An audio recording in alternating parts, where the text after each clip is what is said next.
Voilà, merci beaucoup à nos téléspectateurs nombreux qui nous suivent en ce net moment. Un nouveau numéro avec un nouveau invité et nous osons croire que vous serez vraiment dans l'obligation de suivre cette émission parce que c'est sa toute première participation et c'est grand que vous allez découvrir. Il va nous parler de sa vie d'abord, ses réalisations, perspectives d'avenir et pourquoi pas aussi les questions liées à l'actualité. Il va aussi donner son point de vue. Alors, il s'agit bel et bien de monsieur l'honorable Willy Michiki. Bonjour, bonsoir, honorable Willy. Bonjour, c'est un grand plaisir de partager ces plateaux des grands hommes. Donc, vraiment, je pense que c'est l'opportunité que vous venez de me donner pour parler de ce grand homme qui est présent ici, qui est un héros dans l'ombre, comme on m'appelle souvent, on m'appelle aussi prophète. Donc on pourra, c'est vrai que la télévision c'est le temps, mais on va essayer de résumer, puisque si je dois parler de moi-même, je crois que je prendrai peut-être même une semaine, 24 sur 24. Voilà. Voilà, d'entrée de jeu, honorable Michiki, vous vous sentez grand? Vous êtes grand? En quoi l'êtes-vous? Bon, d'abord, je suis grand. D'abord, l'émission Grand Homme vous reçoit en tant que grand. En vous, vous sentez cette grandeur? Je dois sincèrement, en toute humilité, dire que je suis un oint de Dieu. Ah bon? Un oint de Dieu, puisque vraiment, toute ma vie a été une bénédiction. Je remercie d'abord Dieu pour m'avoir élevé en dignité. À 26 ans, c'est rare en Afrique, c'est rare, particulièrement dans ce pays, d'être membre du gouvernement à l'âge de 26 ans. Ça, je l'ai été. Et je dois vous dire que je ne suis pas fait partout. J'ai même vendu les arachides. Je m'étais rebellé contre mes parents. C'était déjà quel âge, Willy Michiki? J'avais à peu près 13 ans, 14 ans. Donc, je devais 13 ans. Je me suis rebellé contre mes parents. Parce que j'avais une autre vision des choses et je me suis dit, moi-même, je vais payer mes frais scolaires. À 13 ans. À Goma, j'ai terminé la 6e primaire pour passer en première année secondaire. Et pendant les vacances scolaires, je suis allé à Goma et j'ai pris les panneaux, j'ai vendu les arachides. Pendant au moins 2 semaines pour avoir de l'argent. J'ai été chez moi à l'âge de 14 ans, à Walikale, dans les mines. J'ai porté sur moi un sac de foufou pour aller vendre. Et il y avait à l'époque, on appelait les porteurs, c'était les Hutus rwandais, qui étaient chez nous, qu'on considérait comme des porteurs. Et lui portait un bidon, comme ce qu'on appelle chez nous la boisson d'Irla, alcoolique, le kanyanga. Donc, et ça, on appelle ça ici l'otoko. L'otoko. Nateka l'otoko. Na mine, na walikal, la zone minière. Pour nous, minerval, minerval. Je suis passé partout. Donc, c'est pour dire que Dieu m'a tout donné. Vraiment, je peux vous dire, avec la main sur le cœur, que moi, Willy Michiki, je ne manque de rien. Est-ce que vous entendez bien? Je ne manque de rien. Je suis un oint de Dieu. Tout ce que je demande à Dieu, il me donne. Je n'envie même pas le premier citoyen de ce pays, Félix Tshisekedi. Je ne l'envie pas. Rien du tout. C'est pourquoi les gens ne me comprennent pas. Quand je parle, j'ai ma liberté d'expression. J'ai mon autonomie. Je ne suis pas un garçon de course. Je suis un enfant de Dieu. Et je suis fier de l'être. Pourquoi vous tenez, vous insistez, vous martelez sur cet aspect des choses? Oui. Un loin, vous avez aussi, parlant de votre parcours, un jour, vous étiez pasteur, vous étiez dans une école biblique. En fait, quand vous parlez de loin, oui. C'est vous qui vous essayez comme ça de vous autoproclamer ou c'est vraiment une confirmation? Vous avez passé par là? Je n'ai jamais été pasteur, même pas évangéliste, mais j'ai créé mes relations personnelles avec Dieu. Donc une intimité. J'ai réussi, je suis bien sûr fils d'une pasteur, ma mère elle est révérende pasteur. Elle s'appelle comment encore? Elle est en vie? Oui, elle est en vie, Elisabeth Mwavita. Elisabeth. Elle est révérende pasteur à la paroisse de Zambé Malam à ma campagne. Et votre père, en vie? Mon père est déjà décédé. Il était douanier, agent de l'État dans l'administration du territoire. Il est déjà décédé. 30e dans Je une suis famille aîné de ma famille. Combien d'enfants? Une famille de 7 enfants, dont je suis l'aîné. Un aîné qui se révolte déjà à l'âge de 13 ans. Oui. Et sans pour autant penser à vos petits frères et sœurs. En fait, je suis né d'une manière mystérieuse. Comment ça? Depuis déjà ma mère, vous savez, quand j'avais l'âge de 18 ans, j'ai raconté à ma mère ce qui se passait chez nous à la maison. Quand j'avais 2 ans, ma mère m'a dit non, toi tu es sorcier. Donc j'étais un à peu. l'époque, ma mère n'était pas encore. J'étais prophète. Prophète, ma mère, j'ai raconté à ma mère. Je voyais, mon père, vous savez, mon père est décédé malheureusement de cirrhose de foie, puisqu'il buvait beaucoup. C'est pour ça que, c'est pour ces raisons que, depuis ma naissance, je n'ai jamais pris l'alcool, ni fumé, jamais, même quand on dit 0%, quand 0%, moi c'est allergique, je ne prends pas. Et j'étais éduqué comme ça, j'étais très discipliné dans ma vie, j'étais toujours au four et au moulin, et je disais Dieu, parce que mon père est mort quand j'avais l'âge à peu près de 14 ans. 14 ans. 14 ans, et j'ai passé une enfance un peu douloureuse, et heureusement que le petit frère de ma mère, qui est un grand homme d'affaires, un ancien officier de la police, m'a élevé dans de très bonnes conditions. Et si je suis ce que je suis, en tout cas, papa, mon oncle que j'appelais même papa, Loki Fumates, paix à son âme, m'a vraiment donné tout ce qu'un enfant pouvait avoir. Et vous avez fait quelles études? J'ai fait les études d'abord des droits, Oui. des droits. J'avais commencé par la Polytechnique, ici à l'Inikin. Je suis allé en Europe et après, je suis revenu ici pour faire les études des droits. Et curieusement, je vous dis, j'ai fini à l'université Cardinal Maloula, que vous connaissez très bien. D'ailleurs, on a même un club, j'ai beaucoup de collègues aujourd'hui avec lesquels on a terminé. Après ça, je suis allé à Aalborg University aux États-Unis pour parachever mes études doctorales. J'ai fait les doctorats en Business Administration, DBA. Alors, j'ai fait aussi des recherches dans les domaines des droits, parce que j'étais passionné du droit, comme en tant que... Parce qu'à l'université, j'avais fait les droits économiques.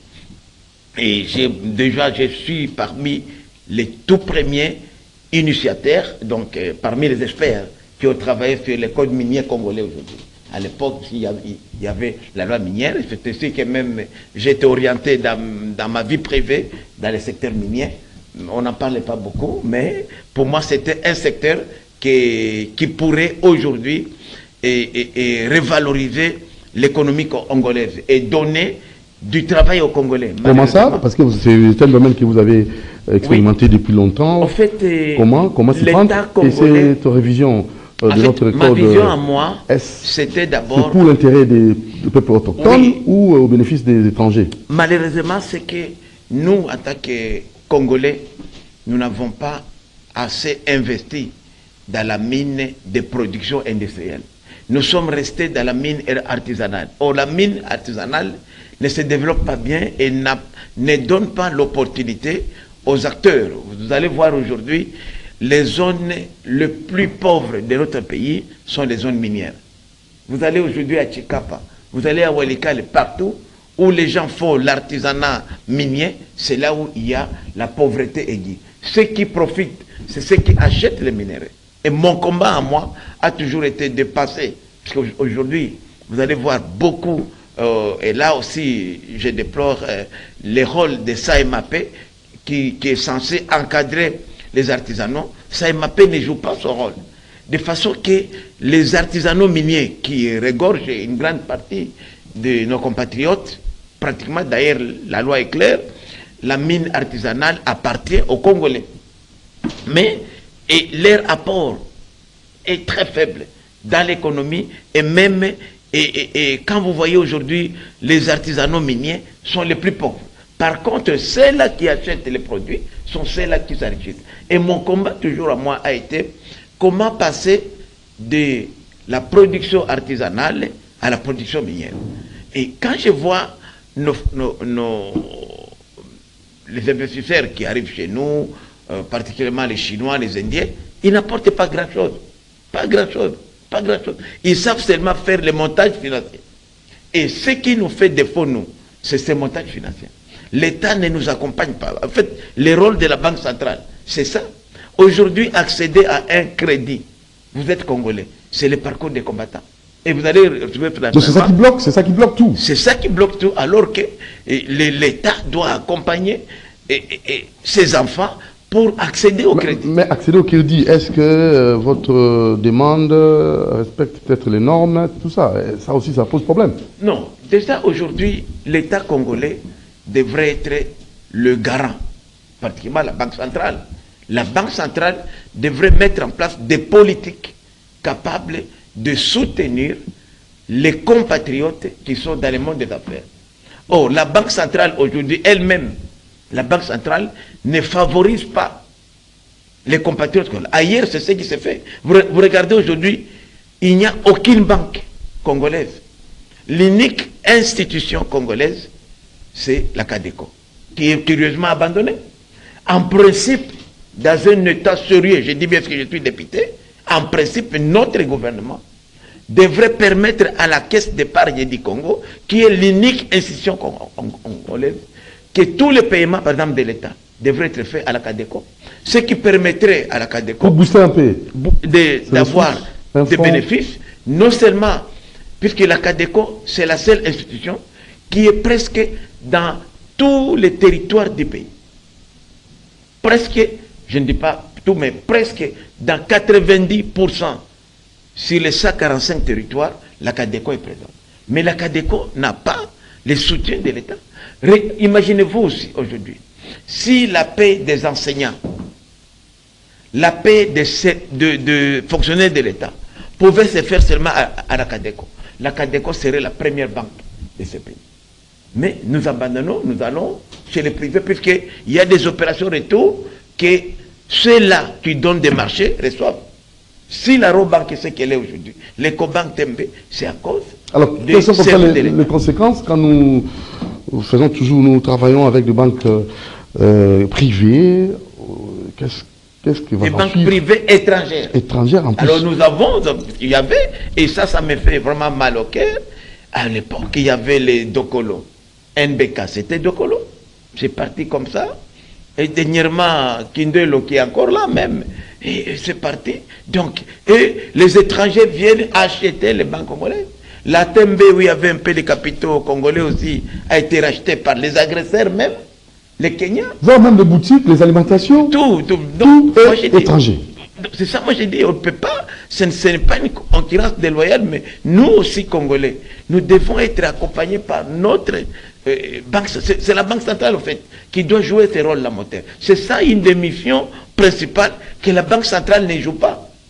Et c'est ça même, vous savez, c'est ça même le fondement, même de mon parti politique, Union nationale des nationalistes, dont je suis le président national, c'est que notre idéologie est fondée sur puisque en fait, les gens ici au Congo considèrent les biens de l'État comme les biens privés. 100 mètres.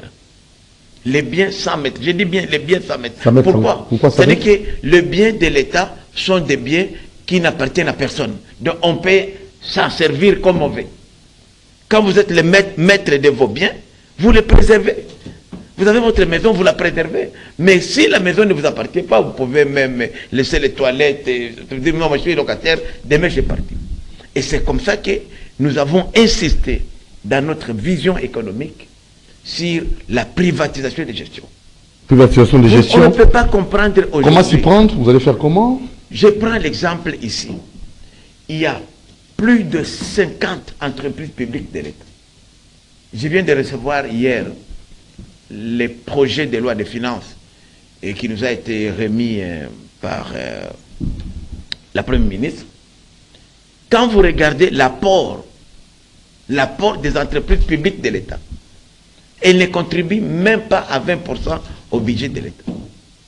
Alors que dans ces pays, quand nous étions au gouvernement, quand j'étais ministre, dans les années 90, 94, 95, j'étais ministre de Mobutu, 80% du budget de l'État était financé par une seule entreprise, qui s'appelle la GECAMIN, qui existe encore aujourd'hui. La GECAMIN, à notre époque, quand nous étions dans le gouvernement de Mobutu, finançait 80% du budget. Les gens ne payaient même pas les impôts parce qu'on n'en avait pas besoin. Et la même GECAMIN est là aujourd'hui. Elle est là. Et de la GECAMIN, il y a eu des contrats d'amodiation. Donc, vous prenez la GECAMIN, vous coupez un petit morceau, petit comme ça vous crée KCC. 15 milliards de dollars aujourd'hui. Presque le budget de la RDF, le capital social. Le budget aujourd'hui, nous sommes à 18 milliards de dollars. Une entreprise congolaise, des droits congolais, parce que KCC, c'est une entreprise des droits congolais, a un chiffre d'affaires réalisé 15 milliards. Vous prenez Sicomine, qui est ici des contrats sinon congolais, où l'État congolais a des actions, 8 milliards à peu près. Vous prenez Tenke Fungurume, 5 millions. Washima ainsi de suite. Mais l'État congolais, à travers la GECAMIN, a des actions. Mais l'État n'apporte rien. Il y a une mafia terrible.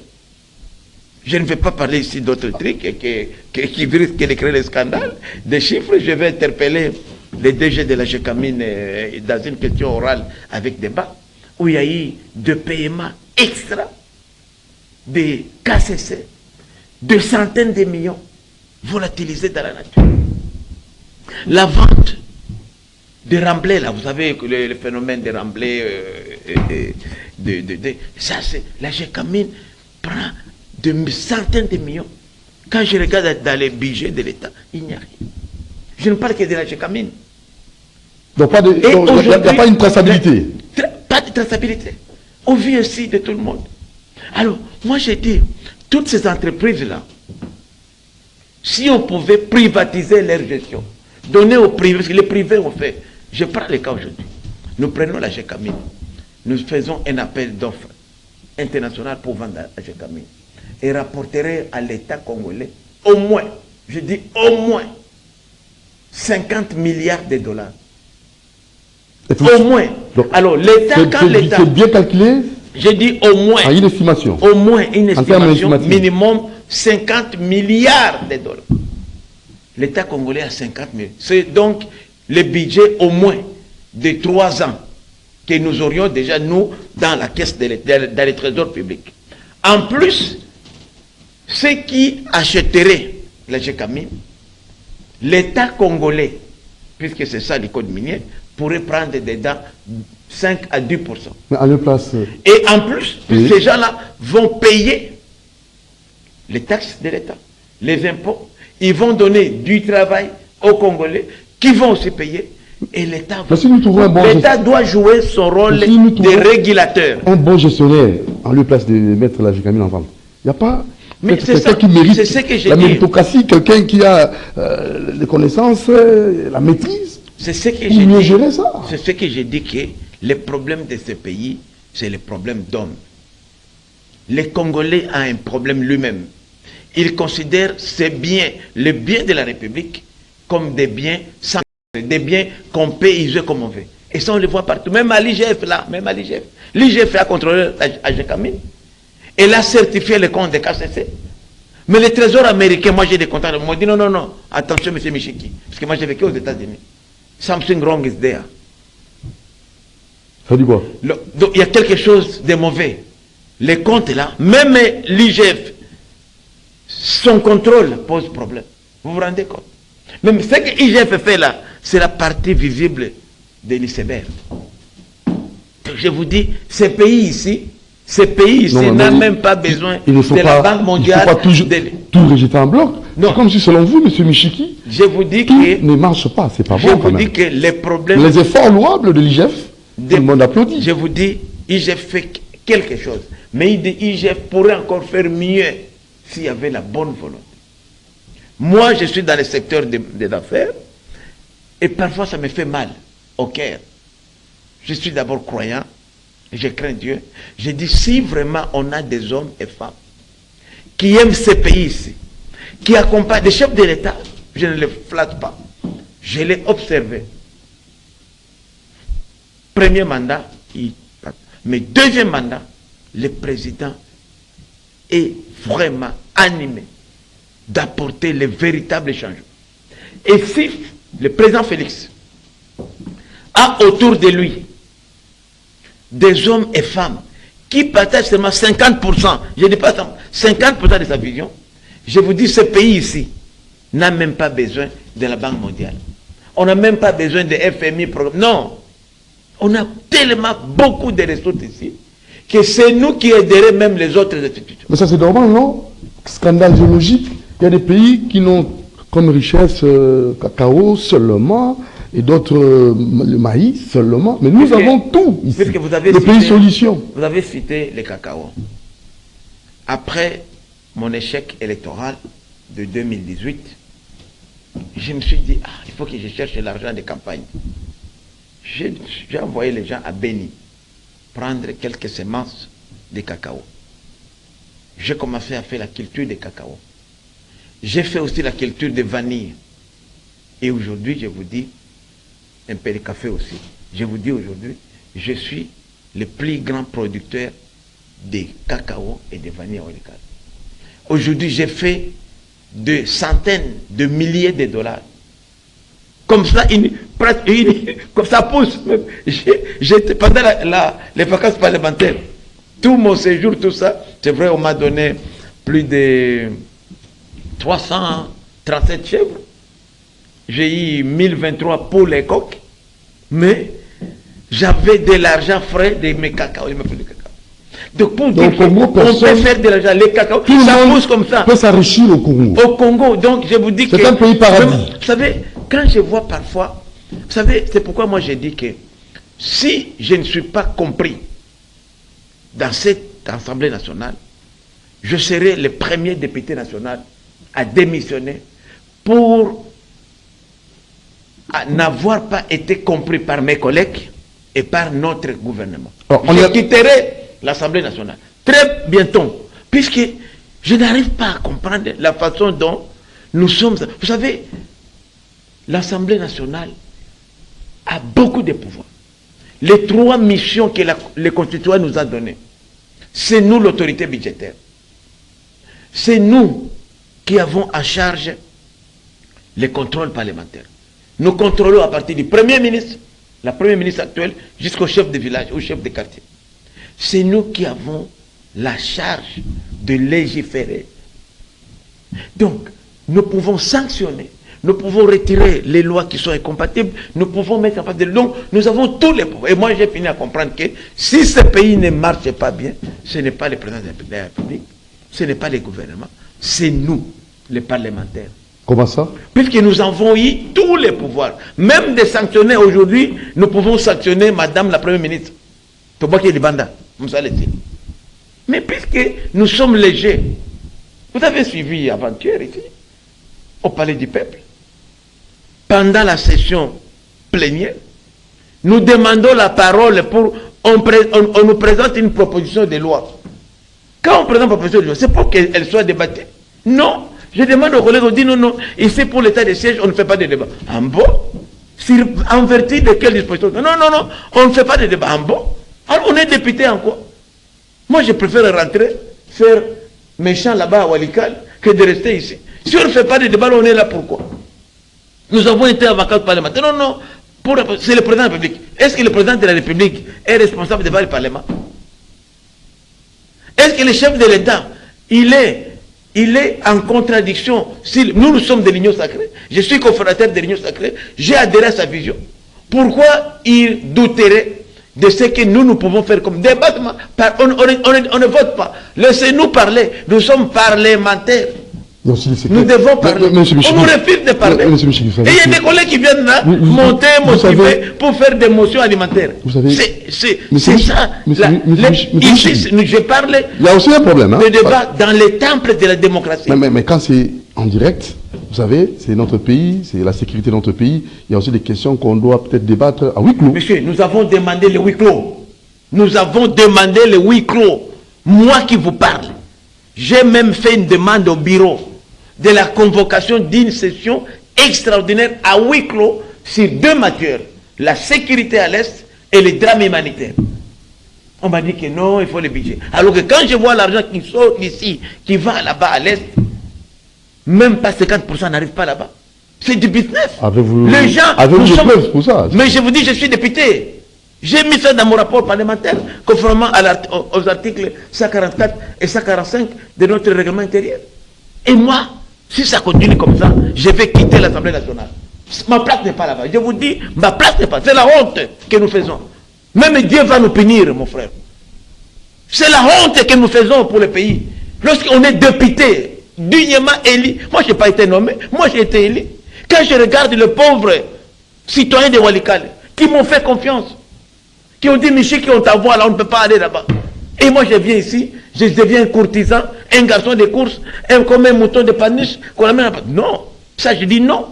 Non. Non à l'Union. Si l'Union sacrée est un conglomérat des aventuriers, un cercle d'Afrique. Mais il ne faut pas des qualificatifs comme ça à la télé. J'ai dit si. J'ai dit si. Si, c'est ça. Alors moi, je quitterai l'Union sacrée. D'ailleurs, l'Union sacrée aujourd'hui doit avoir un nouveau contenu. Puisque le contexte dans lequel l'Union sacrée a été mise en place est déjà révolu. Alors, quelle est votre proposition carrément? Parce que c'est la question qu'on devait traiter vers la fin. Vous avez déjà donné comme ça l'argumentaire. Alors, dites-nous, quelles sont vos propositions pour qu'il y ait la paix au niveau de la partie est de notre pays? D'abord, vous savez, quand on parle d'une guerre, la guerre, ce n'est pas seulement avoir des hommes costauds, non. La guerre, c'est l'intelligence. La guerre, c'est la stratégie. La guerre, c'est la conviction. Les véritables guerriers, les véritables soldats, ce n'est pas les FARDC, la police, c'est la population. Que faisons-nous de la mobilisation de nos populations? La guerre, c'est l'argent. Les ressources qui sont mises à la disposition de ceux-là qui défendent le pays, est-ce que ces ressources-là arrivent au front? La guerre aujourd'hui, quand vous faites la guerre avec quelqu'un, ou avec un pays, comme le pays est agressé, ce n'est pas une guerre normale, c'est le pays qui est agressé. Nous regardons les agresseurs. Quels sont les atouts du Rwanda? Un petit pays comme ça, à une économie faible. Je constate, moi, que c'est nous-mêmes encore, les gouvernements de la RDC, qui finançons la guerre en faveur des agresseurs. Lorsque nous autorisons aujourd'hui... Financer la guerre en faveur des agresseurs, je vais expliquer. Dans quel sens? Nous prenons le cas de la plus grande mine de cassiterite d'Afrique. Alpha Mine, BCA Mining, chez moi à Walikale, qui produit journalièrement 78 tonnes à 80 tonnes de cassiterite par jour. Par jour, je vous dis.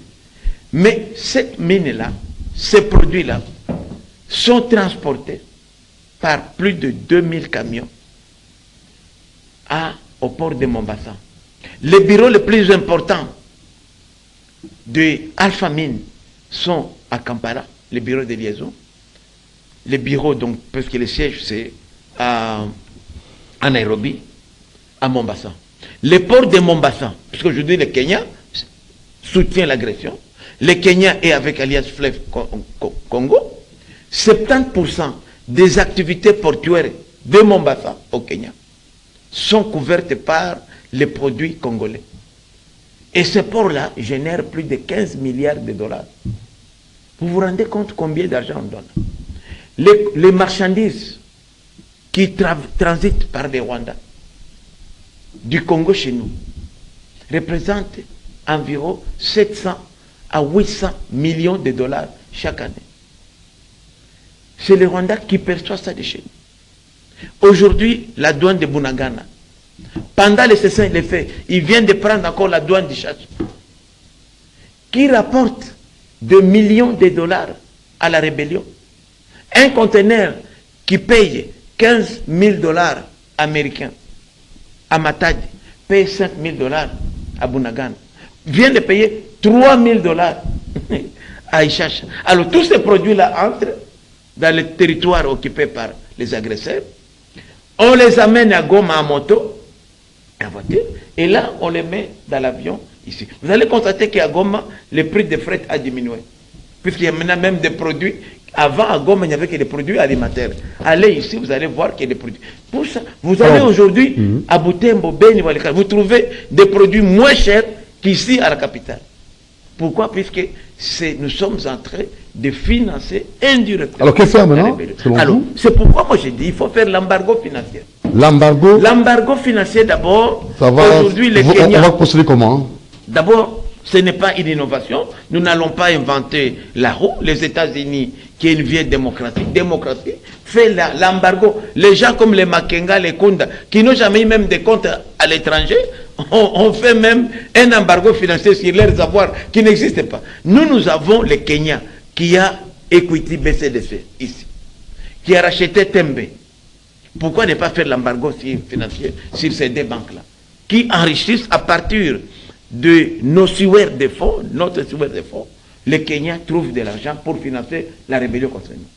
Pourquoi ne pas bloquer toutes les marchandises qui passent par l'Ouganda, par le Kenya, par le Rwanda, et faire le forcing pour que ça passe vers les pays qui nous soutiennent, notamment le Burundi et la Tanzanie, dont la Tanzanie a aussi un port aussi grand que Mombasa, qui est le port de Dar es Salaam. Pourquoi aujourd'hui, depuis que l'état de siège existe, 3 ans et demi aujourd'hui, on n'a jamais réussi à récupérer un seul village, je dis une seule localité. 3 ans et demi. Mais la situation est aggravante et au même moment, vous demandez à ce que l'état de siège prenne fin. La situation s'est aggravée. Alors vous demandez la levée de l'état de siège. Est-ce que ça paraît, parce que ce n'est pas une ambiguïté, ça paraît un peu bizarre. Moi qui vous parle, j'ai été défenseur de l'état de siège. J'écris et je continue à croire à la vision du chef de l'État. Mais l'idée au départ n'était pas mauvaise. Mais lorsque nous avons fait l'évaluation, depuis que l'état de siège est là, je crois que c'est à mai, ça fait 3 ans et demi. 3 ans et demi, jour pour jour, aujourd'hui. On n'a jamais, au contraire, pendant l'état de siège, le Nord Kivu a 6 territoires ruraux. Walikale, Rutshuru, Nyiragongo, Beni, Masisi et Lubero. Si les 6 territoires ruraux, le M23 contrôle 4 territoires. Alors, l'état de siège là, les autorités militaires là, gèrent encore quoi? Ils n'ont que, chez moi, Walikale, Walikale ce n'est pas eux, c'est nous, moi, Willy Michiki et mes hommes, qui avons barricadé toutes les frontières de Walikale. Puisque Walikale est à cheval sur 3 provinces. Chopo, Maniema et Sud Kivu. Et Walikale fait frontière avec tous les territoires, sauf Nyiragongo, occupés par les agresseurs. Mais nous avons mis, je vous dis, un béton armé. Nous, population, pas l'armée, nous avec les Ouazalendo. C'est comme ça que j'ai dit, il est urgent maintenant ou jamais, de mettre fin à cet état de siège de la Ronde. Pourquoi j'ai dit ça? L'avantage c'est quoi? C'est que ces militaires-là, qui s'occupent plus de la gestion de la cité, du développement, ils le font très bien, j'ai dit en tout cas, vraiment félicitations au gouverneur Chirimwami, puisqu'il fait vraiment un bon travail sur le plan administratif. Il y a des routes qui sont construites, des écoles, mais ce n'est pas ça son travail maintenant. Les autorités militaires ne devraient pas être, j'ai vu même le général Fall, le chef d'état-major général de la force terrestre, en train de construire une église et une école. Au Camille. Il est presque tous les jours, il est là. Mais ce n'est pas ça son travail. Il est chef d'état-major général de forces terrestres de la RDT. Son travail, ce n'est pas construire. Mais ce n'est pas une façon aussi de renforcer. Leur travail, c'est. C'est pas une façon aussi de renforcer la sécurité, parce qu'eux-mêmes sont là sur place. C'est comme ça que moi j'ai dit. Vous ne trouvez pas que vous allez encore créer des problèmes? Aujourd'hui, je ne le dis pas. Dans notre pays, il y a levée de l'état de siège. Voilà. La levée. Vous allez compliquer l'existence. Quel est l'avantage de la levée immédiate de l'état de siège? Tous les militaires qui sont aujourd'hui dans l'administration vont, dans le prix de boulot, vont se retrouver au front. Ils ne sont pas de mauvaise foi, mais ils doivent aussi faire le travail de l'État. Or, ce qui est important pour nous, ce n'est pas qu'ils nous construisent des routes des églises comme ils le font aujourd'hui, des écoles. Ils le font bien, vraiment, ils le font très bien. Mais notre objectif aujourd'hui, le souci des Congolaises et Congolais, c'est de les voir au front pour se battre. Et je l'ai dit devant le chef MG Chiwewe, accompagné de ses deux adjoints, général Chaligonza et Kassonga, que pourquoi vous envoyez des généraux au front? C'est le seul pays où je vois des généraux qui vont au front. Non, les généraux restent faire les commandements. Vous savez qu'il y avait comme ça... Envoyer des bateaux, un général qui a des villas, qui a des bateaux, des avions. L'armée était infiltrée, était infiltrée. Maintenant là, il faut nécessairement que ceux qui sont peut-être qui occupent ces postes-là soient là pour surveiller, pour contrôler, voilà. Pour sécuriser le pays. Il y avait l'infiltration, il y avait le complot, tout ça. Justement, c'est comme ça que vraiment, dans les deux propositions de loi que j'ai déposées au bureau de notre chambre, la première proposition de loi, c'est la proposition de loi modifiant et complétant la loi numéro 011/012 du 24 août 2011 relative au fonctionnement et à l'organisation des forces armées de la République démocratique du Congo. Quelles sont les innovations que nous avons apportées à cette proposition de loi? La première innovation, nous avons constaté qu'il y a des civils congolais motivés, engagés dans la défense de la patrie, dans la défense de l'intégrité territoriale de la RDC. Ces civils-là, aujourd'hui, ont besoin d'un encadrement, qu'on appelle communément le Wazalendo. Mais parmi eux, il y en a encore qui ont des notions, des connaissances des droits internationaux, des droits internationaux humanitaires et des droits de l'homme.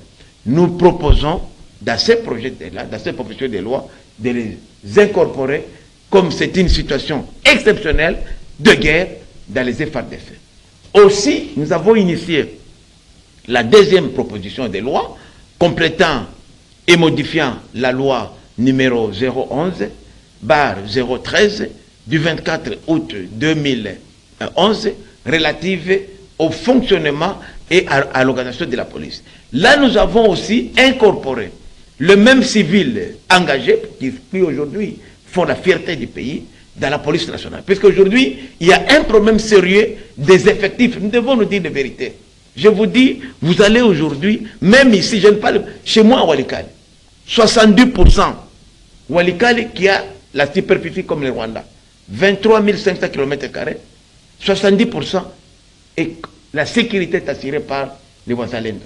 Et ils le font très bien, mais qui paye les Wazalendo? C'est la population. Ils ont des jetons qu'on paye 500 francs, 2000 francs. Et moi, j'ai dit, même avant que je sois député, payons ça pour qu'on ait le calme. Et là, vraiment, vous pouvez laisser même de l'argent comme ça, personne ne va le voler. 24 sur 24. Et ils sont bien organisés. Ils ont la police de Wazalendo, NDC rénové par exemple pour les cas. Ils ont aussi l'armée. Et ces gens-là, je prends le cas par exemple aujourd'hui, rien que NDC rénové, un seul groupe armé, de l'Ituri jusqu'au Nord Kivu, ils ont 4116 hommes. Et aujourd'hui, nous pensons que, et maintenant, la deuxième innovation, puisqu'à la police par exemple, la loi actuelle dit que pour entrer dans la police, il faut passer par les recrutements et par les concours.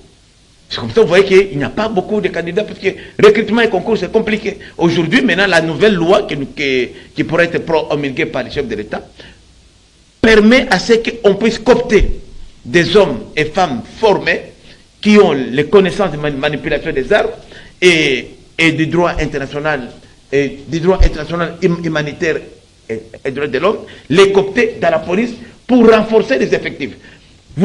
Rien que, c'est pas seulement pour le front militaire là-bas.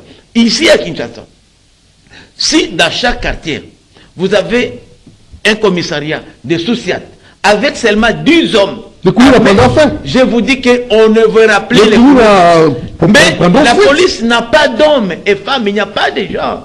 C'est ça, moi j'ai dit. Donc, et la deuxième innovation qu'on a introduite dans les deux propositions de loi, c'est les contrôles parlementaires. Jusque-là, les contrôles parlementaires ne s'effectuaient qu'au ministère de la Défense et au ministère de l'Intérieur. Maintenant, nous allons élargir notre contrôle sur l'administration de l'armée et de la police. De telle façon qu'aujourd'hui, nous descendons à l'état-major général. Monsieur le chef d'état-major général, vous avez reçu 12 000 bombes OTAN. Qu'est-ce que vous avez fait de ces bombes-là? Vous les avez envoyées. Monsieur, vous avez reçu 3 millions de dollars. Nous avons été à la zone opérationnelle Sokola 2, au nord Kivu. Ils n'ont reçu que 100 000. Où est la différence? Vous, Sokola 2, vous avez reçu 100 000. Nous avons été au front. Ils n'ont reçu que 2 000. Les militaires, la prime des combats, je ne vais pas citer le montant parce que ça va créer un scandale. C'est sorti comme ça au ministère de la Défense. J'ai été au front. J'ai même pris des photos. J'ai même vu les Maïmaï en train d'acheter les munitions aux FRDC et battre l'ennemi. Je vous avais dit qu'il y avait complicité. Il faut nécessairement que nos généraux soient là. C'est pourquoi j'ai dit que vous veillez. L'avantage avec la nouvelle loi, donc la future nouvelle loi, c'est qu'on aura une unicité de commandement au front. Il n'y aura plus de front pour les Wazalendo comme aujourd'hui, ou les RAD, et le front pour les FADC. On aura un seul. Et même les partenaires qui sont venus nous accompagner, qui sont venus mourir chez nous, comme Sami DRC, donc de la SADC, comme les Burundais, se sentiraient à l'aise d'avoir un seul commandement, une unicité de commandement au niveau des forces armées de la RDC. Ça, c'est le premier avantage. Deuxième avantage, c'est que nous allons éviter aussi, après la guerre, qu'il y ait des forces qui puissent faire des réclamations. Pour dire, nous sommes les Wazalendo, nous nous sommes battus, et reprendre encore la rébellion. C'est ce qui se fait. Ce qui se fait aujourd'hui, c'est ça. Mais comme ils seront déjà dans les rangs des FRDC et de la PNC, ils vont être payés. Et je vous dis ici, nous allons incorporer dans les forces armées de la RDC, dans la période de 6 mois, plus de 200 000 hommes et femmes. Vous vous rendez compte? Même c'est ça qui fait peur à l'agresseur. C'est pourquoi, comme il y a des complicités, vous avez dit, on est en train de combattre même cette initiative, puisque même au sein des FRDC, ça les dérange, puisqu'ils auront des hommes et femmes plus engagés.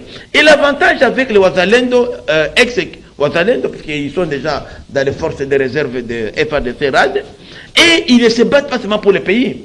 Ils se battent aussi pour leur terre. Moi, j'ai parlé avec eux, comme à Walikale. Ils nous ont dit, mais nous sommes prêts à mourir ici. Nous ne voulons pas quitter le front, la limite de Walikale, parce qu'on va aller où? Regardez aujourd'hui, les Wazalendo, par exemple, de Rutshuru, ils sont où? Nulle part, parce que Rutshuru est contrôlé par l'armée. Et là, c'est grave. Vous savez que 90% des FDLR, les PDFDLR qui restaient encore au pays, sont à Rutshuru.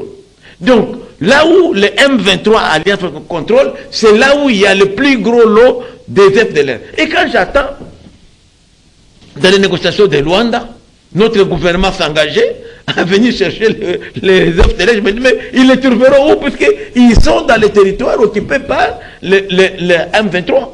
Aujourd'hui, le plus gros lot des troupes de M23 venant du Rwanda sont constitués, je vous dis bien, parce que je communique aussi là-bas, j'ai déjà, je suis politique, et je connais, je dis, j'appelle à Rutshuru, non, on a vu tel, tout le monde, ah, il est là.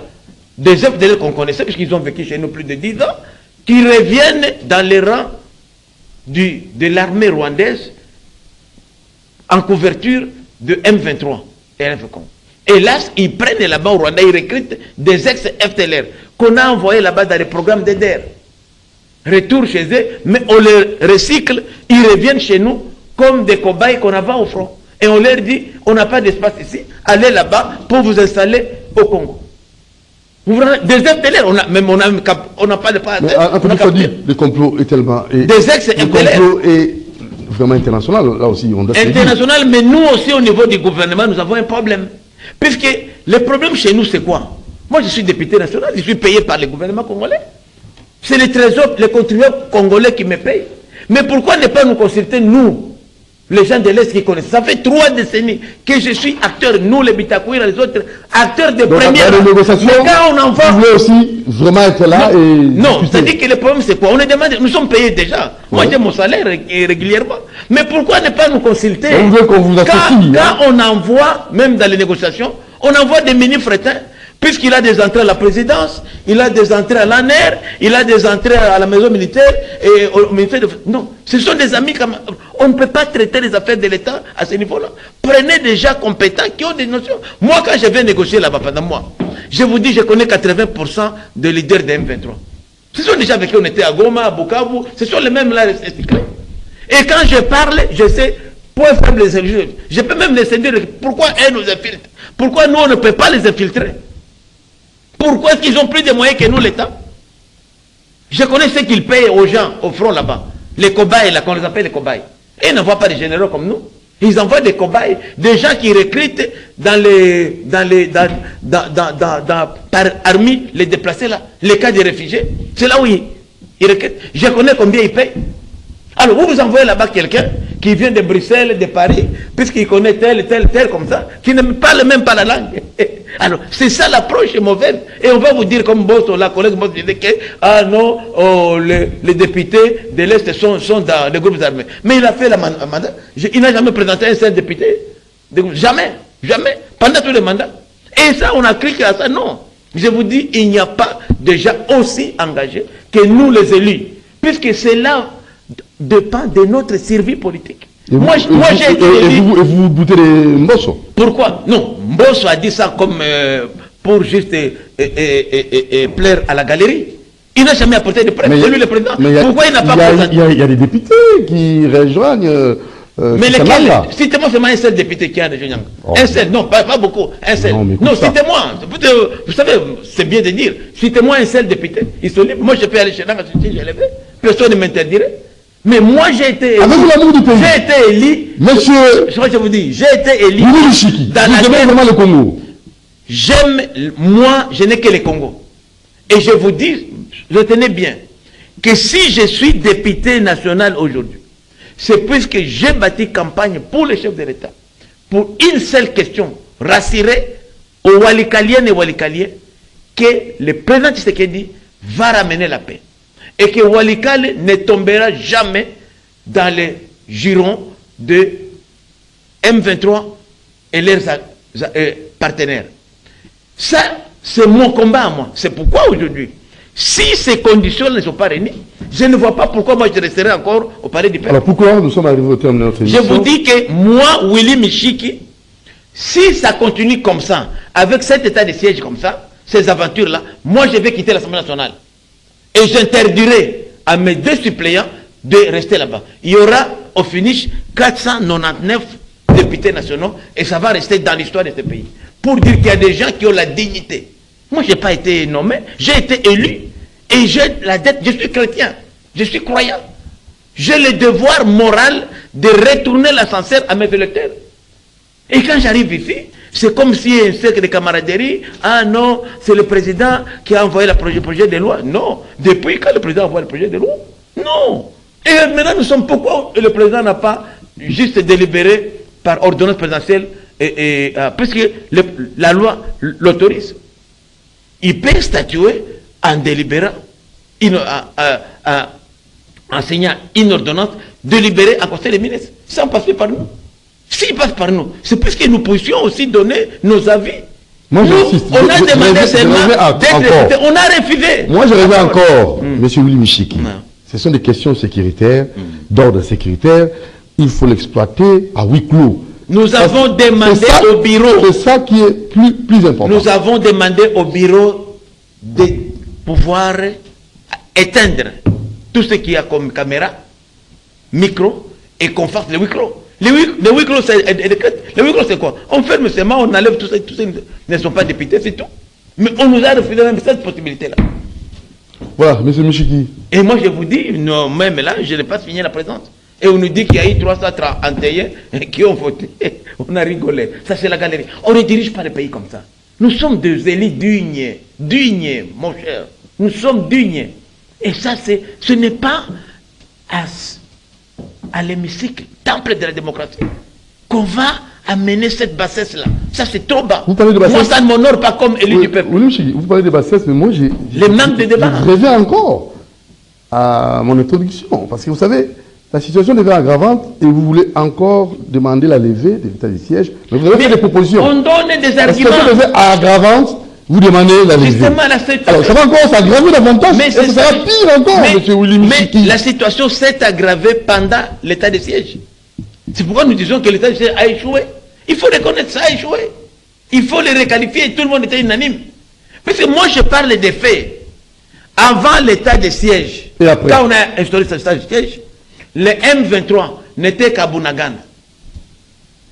Et pas à Bunagana, une petite contrée. Avec l'état de siège, on a récupéré, non seulement Bunagana, tout le territoire de Rutshuru, tout le territoire de Rutshuru, de Nyiragongo.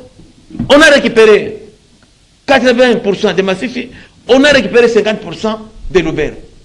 Alors, est-ce que l'état de siège a été excellent ou mauvais? Mais maintenant, l'opérationnalisation de votre proposition de loi, et pensez-vous que ça sera très rapide pour sécuriser notre Parce que pays? si nous aimons ce pays, je suis d'abord content que le président de notre chambre, le collègue Vital Kamerhe, qui vraiment, je félicite, a fait allusion à cette possibilité-là de pouvoir renforcer les rangs des FARDC avec les civils qui ont pris des armes et qui ont fait preuve de loyauté vis-à-vis de la République. Il a fait allusion. C'est à nous politiques. Vous savez, dans ce pays ici, à cause de l'argent, les gens ne voient plus l'intérêt supérieur de la nation. Tout le monde va à l'argent. Tout le monde court derrière l'argent. Tout le monde, à tous les niveaux. Et ça, moi, ça me dégoûte. Ça me dégoûte. Comment expliquer qu'un député national, nous sommes la deuxième institution du pays, après le président de la République. Mais on a vu les ministres. Il y a des députés qui se battent pour être mandataires, qui étaient députés. Il y a des députés qui deviennent même des collaborateurs des ministres. Donc, c'est un monde à l'envers.